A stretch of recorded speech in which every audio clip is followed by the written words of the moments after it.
Good morning. I can't stay away. I want to talk to someone in the morning. So, I'm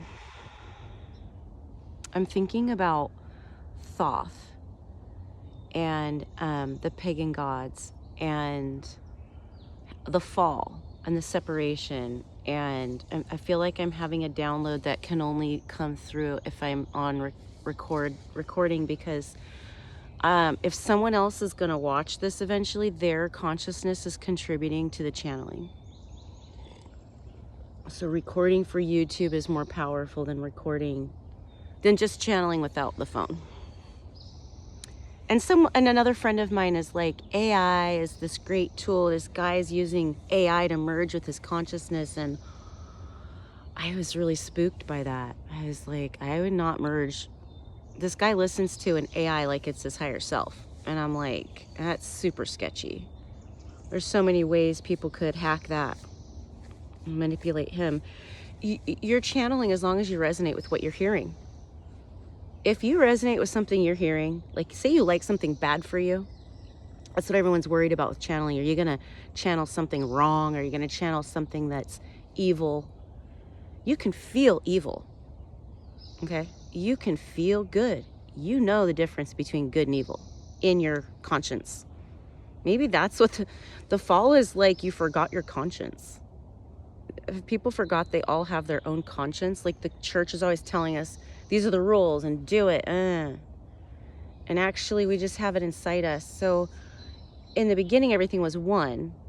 And I heard a channeling of Lucifer saying, fine, blame me for everything. I just wanted free will. I'm not sure. Listen, everyone's going to have their own understanding of what happened to create evil in the world. But evil is the opposite of love. It's the opposite of compassion. It's torture. And it's what happens when you block out God from your life, when you block out love from your life. God is love.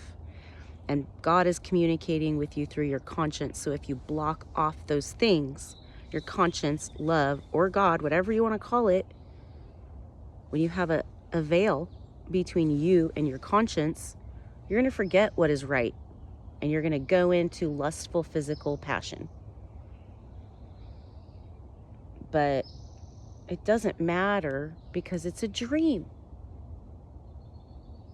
Okay, so the brother of the prodigal son was jealous of the prodigal son for coming home and being loved for after everything he did. He was given another fortune, I guess. I don't remember. It just wasn't fair whatever happened. He came home. They celebrated him. And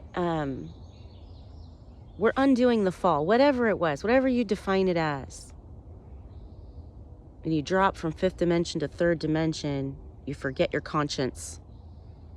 It's not 100% though, because it's a dream and you got to believe it. So it's like a play, it's a stage, it's a dream, it's an illusion of duality, contrast, edges, conflict, struggle, competition.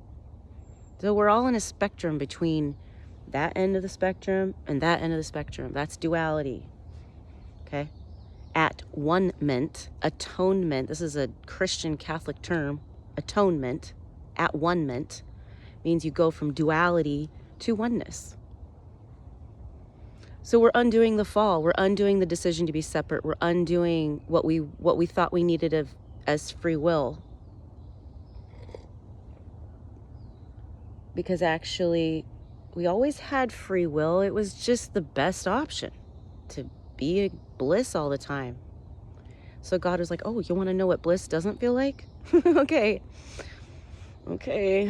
And then the goddess, because there's no gender in oneness, there's no gender. So the god and the goddess became masculine and feminine at the moment of separation, when the child had the curiosity of free will. What does free will feel like? God was like, okay, here we go. And a goddess was split off from the source creator to become the illusion. Her body is the illusion. This whole physical reality is the goddess. She's beautiful and she's scary at the same time. So the dark goddess is rising.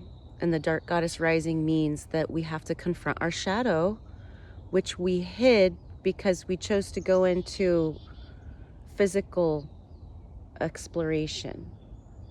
So no, there's no judgment of right and wrong. All of those people, anybody who hurt you in this life was a victim at some point. Otherwise, we're not born sinners. Our soul is loving. If there's a lie going on, it's that we're born sinners. And who am I addressing when I say that? The Christians. And the Christians are like the authority of spirituality on the planet because there's more of them than anyone else. So just because there's more of them does not mean they're right. But they're not having self-reflection if they still think that they're on the right track. And when the light shines on the earth to reveal the truth, you're not going to be able to live in those illusions anymore. The reality is going to hit you, and I'm telling you, marijuana is going to feel pretty good when that reality hits you. Okay? Here's a story that kind of really broke the mold for me. Like, just broke my judgment of right and wrong. I'll tell you what happened. I was in Portland in 2006-07, and I was studying shamanism, and I was going to midwifery school, and I had my daughter in a Waldorf public charter school. It was free. And I was like, wow. But my husband wanted to join the military. And I was like, oh, well, I gotta keep our family together. I don't want to be a single mom.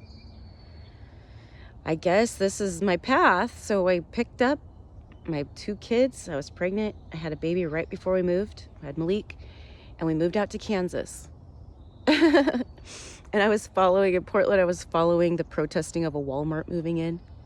And the irony of this story, it just broke all of my hopes of having like a wonderful life here, was that I moved out to Kansas, and the only place I had to shop was the local grocery store and a Walmart.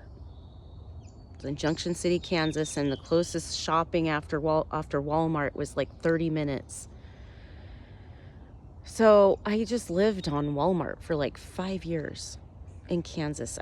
That's probably how I went from being a liberal to a Republican or independent, or I just was like, liberals, you want to protest Walmart? It's real out here in the real world. Walmart serves me. Walmart, I can afford it. It's close. It's got everything. The Walmart near me now actually has guinea pig food when no one else has it. Safeway, Fred Meyer, none of the other grocery stores have guinea pig food. And I don't want to go to a separate pet store for guinea pig food. So God bless Walmart. So I was like, okay, Kel, you need Walmart. And if you don't like Walmart, but you still shop there, then there's cognitive dissonance going on inside you. And you've just got to forgive it. You just got to go, oh, I guess I got to forgive it. And that's what the nuns know. And that's what the priests know, among the other spiritual people. But this is what I'm exploring right now, are nuns and the friars so much, not priests so much. But just think that brown robe. Whenever you see that brown robe, I feel like they're protecting the Holy Grail. They're hiding the Holy Grail, right? Didn't we all learn that with that book? Dan Brown wrote that book. I forget. Anyway, the friars are and the Camelot, knights and stuff. The Knights of the Round Table and all that stuff, and Avalon and all that stuff. They're protecting the Holy Grail, which we now know is the bloodline of Jesus and Mary Magdelene. And the nuns and the friars are protecting that. And I'm thinking, so then they changed their names. And I have an aunt who became a nun and changed her name to Sister Anne. I'm like, okay, Anne was Jesus' grandmother. Anne is showing up for me. I have a grandmother named Anne on my dad's side. So the nun is on my mom's side. But on my dad's side, I have a grandma Anne. So, and they came from Ireland. My grandma Anne family came from Ireland through Canada. With these sisters, they came out to Portland with these nuns probably because they went to St. Mary's. So I have a family tie biologically to things. And I'm so curious. so curious, how are they? And so I'm like, wait, did she change her name to Anne because she is O negative, which means anyone in her bloodline is possibly O negative. So, you know, degrees of separation, as long as you have a family member, you can trace the family line. So I'm channeling, in general, I'm downloading that the bloodline is being kept track of through the nuns, because they're the bloodline. So they don't have children though, so you can't trace the bloodline through them, but they have sisters and they have brothers, they have family that are not nuns who are also the bloodline. So I think this is what's happening. I think they changed their names according to the genealogy. We'll find out. I don't know. I'm looking for confirmation. So I don't know what I'm doing with YouTube. I'm moving over to TikTok to see what's going on there, but I made a short here that had 1,700 views. 1,700 views, a short I made. Like 8 likes out of 1,700, only 8 likes. So I don't know what these algorithms are supposed to be doing, but I do kind of play with AI. I feel like I consciously, well, one of my spirit guides is a hacker. So she told me she can hack YouTube algorithms. So I believe she's directing my decisions around these YouTube videos based on the likes and the comments and the views and the glitches. The glitches are directing where I focus, and it's just kind of a game. I'm just playing with it. I don't know what to do. Do I want to spend hours on YouTube watching tutorials of how to do this stuff, or do I just want to like make believe that I have a spirit guide hacker who's playing with the algorithms and then looking for confirmation? And I believe that because I do get confirmation. So there's no proving anything. When you learn how to listen to your intuition, and you just have to go with what resonates with you all the time, then you stop judging people, because you're like, that's just where they're at. That's where their guidance is taking them. There is no right and wrong. Rumi knew that. He said, there's a field out beyond right and wrong. I'll meet you there. Okay? Suffering comes from judgment. I think that's what Buddha was telling us. So here I am, a modern mystic, talking to Isis, talking to Divine Mother, talking to Mother Earth. I channel. And women were always able to do this, but we were scared out of doing it. And I had to learn how to get unscared. So I had to face every single fear I have to be free right now to channel publicly. And I feel good. My nervous system is even though I'm drinking coffee, I often every day have like 2 cups of coffee on an empty stomach.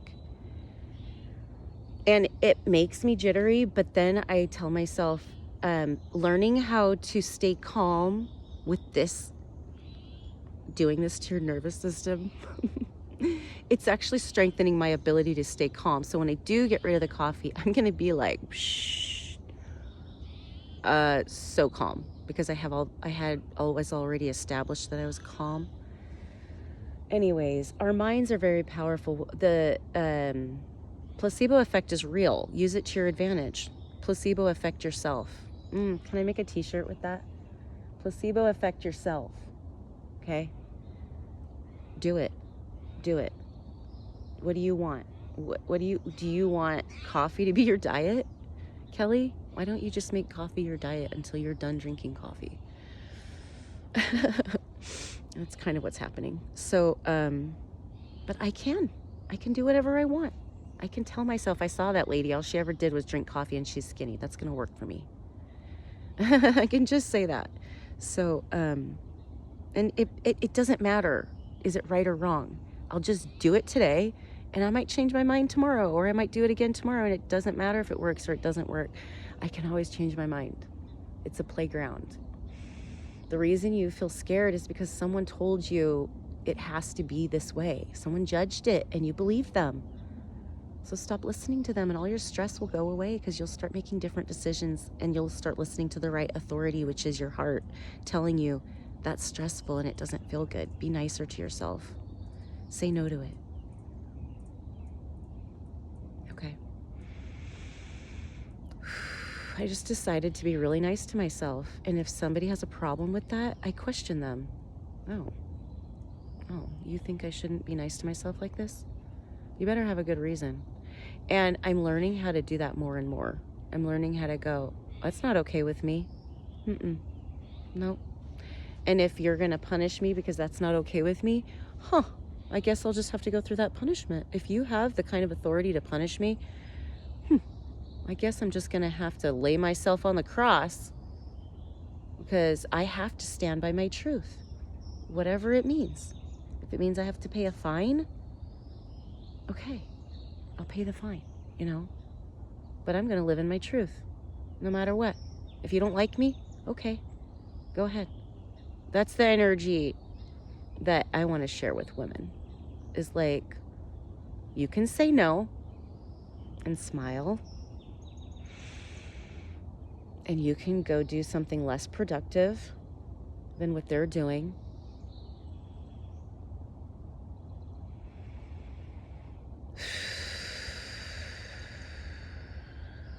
We need rest. We deserve rest. We deserve rest. And it doesn't have to come in the obvious way. It can come with putting your phone down. So, to get to the place of non-judgment, you've got to take your shoes off and go outside. That's why I'm so regulated, because I walk around barefoot all the time.